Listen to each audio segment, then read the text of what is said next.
Welcome back! In this video, I will guide you through the process of creating a circular percentage infographic in Adobe Illustrator. These are the color values I used in this project. You can use them as a reference or create your own custom color palette depending on your design style.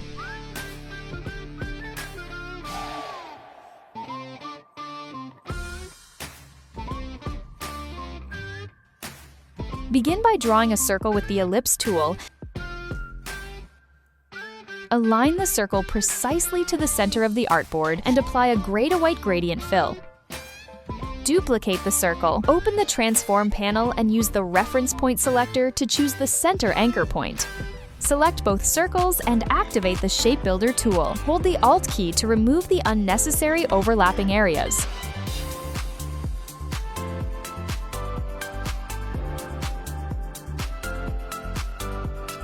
Reverse the gradient on the stroke to create a subtle lighting effect and add visual depth to the base shape.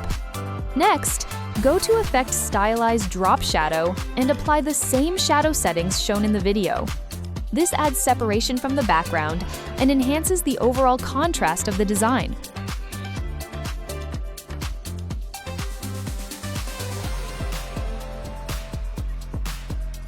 Create a new ellipse with a size of 650 pixels by 650 pixels. Apply a yellow to orange gradient and switch the appearance from fill to stroke. Set the stroke weight to 60 pixels. This ring will represent the percentage value of the infographic. Use the scissors tool to cut the circle at 2 points to define the progress amount. In this example, the value is set to 40%, but you can adjust it to any percentage you need.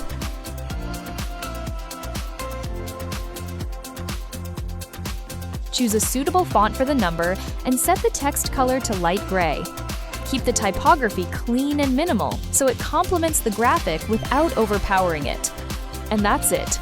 You have now created a modern circular percentage infographic using vector shapes, gradients, and simple effects in Illustrator.